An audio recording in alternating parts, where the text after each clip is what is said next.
A full rig rundown is something I wasn't planning on doing for a little while because I wanted to wait until the Ranger was finished and there's still a fair bit more that I want to do. But it dawned on me the other day that with four-wheel drives, there's really no such thing as being finished. So here it is, the full rig rundown of the Exploranger 2007 Ford Ranger, as it is today.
What's up guys? I've been looking forward to this video for quite some time because the canopy gets quite a lot of attention, but the Ranger underneath doesn't get much time in the limelight.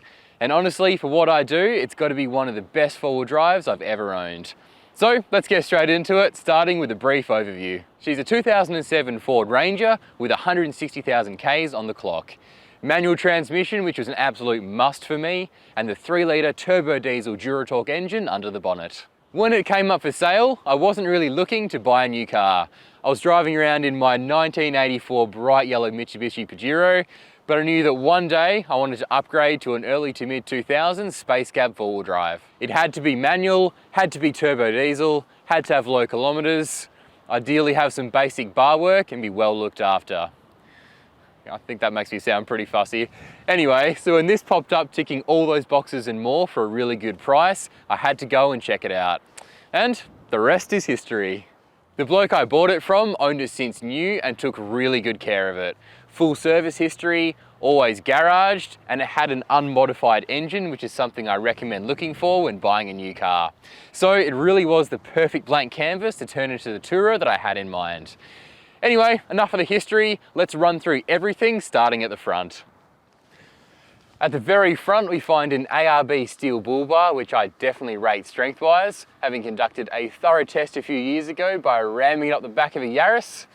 Whoops, and sorry again little Yaris. It's equipped with 9-inch XDM LED spotties, which I find excellent for the money, and I'll leave a link in the description down below to my full review of the spotties if you're interested in learning more.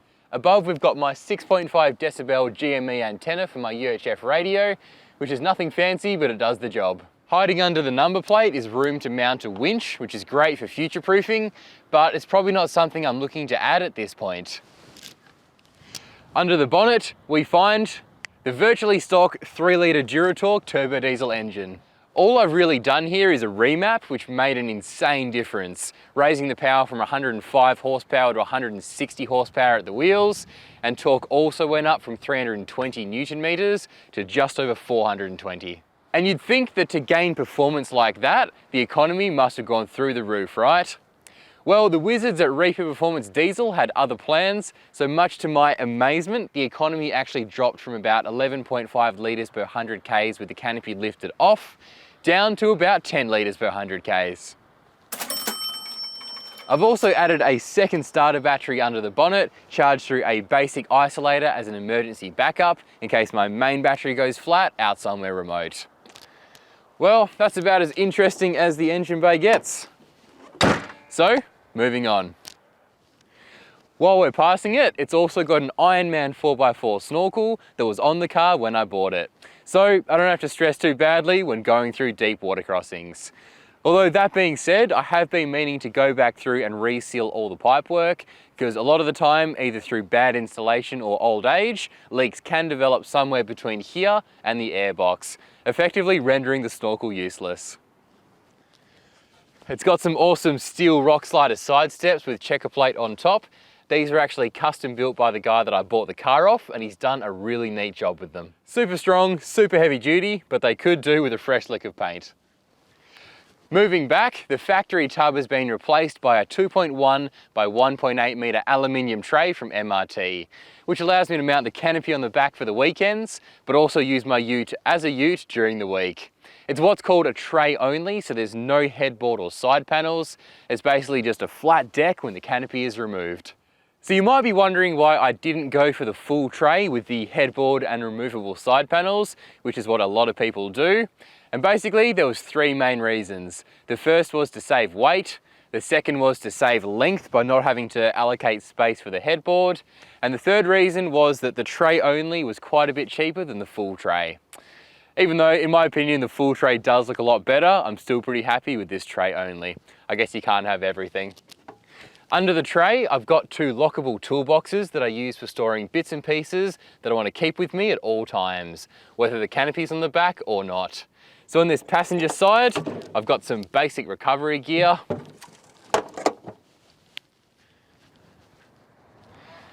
And on the driver's side here, I've got some basic tools, so a simple spanner set, socket set, a few tie-down straps, jump leads, just other bits and pieces like that. While we're down here as well, I've also optioned up the tray to have these rope rails attached, and that just allows me to tie stuff down on the deck. Connecting the Ranger to the road is a set of 32-inch BFG KO2 all-terrains, which are just, well, if you want a set of tyres that are great on road, unbelievable on the sand, and pretty decent on the mud for an all-terrain, then honestly, look no further. I've got them on a basic set of CSA 16x8 alloy rims, which, as you can most likely tell, I painted myself. Now, the most recent and my most expensive upgrade was the suspension package. So it's now running a full Dobinson spring kit with Coney shocks. A great package that I highly recommend for this model. Now, because those springs are rated to withstand the weight of that canopy, you might be wondering what the ride's like when the canopy is lifted off. Not great, but that's to be expected. Speaking of the canopy, if you've seen my other videos, you'll know all about the canopy and the fit out inside. So all I'll say is that it's a checker plate aluminium canopy from MRT that I absolutely love. Up top, I've got my Dune rooftop tent and my El Cheapo King's awning. If you haven't seen my other videos and you'd like to see more of the canopy and the fit out inside, I'll link my full walkthrough at the end of this video. So last but not least, we get to the interior. There's not a lot custom in here really, other than my Oricom UHF radio, which I would absolutely not recommend. Every now and then it struggles to transmit on certain channels, and it would just make a strange beeping noise when I press the button. And his latest party trick has been to randomly stop transmitting on all channels, as in the transmission symbol doesn't even show up on the unit itself. Other than that, the only other changes I've really made in here has been some nice dark tinting on the windows, darkest legal. And I've also upgraded the stereo as well. And I've gone for the Sony AX3000 head unit with Apple CarPlay and Android Auto, which in my opinion is one of the best value head units on the market. I've also added a Kicker Hideaway subwoofer under the driver's seat to give the sound system a bit of extra bass. Oh, and I've also added a second 12-volt socket here, and that's directly wired to my second battery, so I can still charge things even when the keys are out of the ignition. Well, that's the rig. Not the most insane four-wheel drive on the planet, but it suits my needs perfectly. Hopefully that's answered anything and everything you guys wanted to know, but if not, you guys know by now that you can always leave a comment down below or flick me a message through Instagram. Thanks so much for watching, and a huge thanks to everyone who's been subscribing to the channel. It's really appreciated. I'll catch you guys in the next one.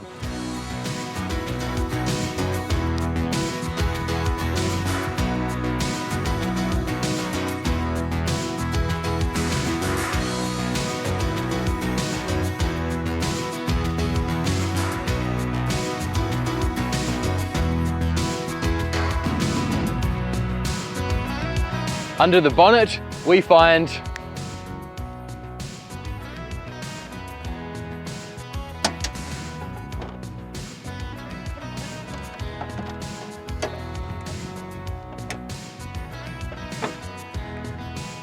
the virtually stock 3-litre turbo diesel Duratorque engine.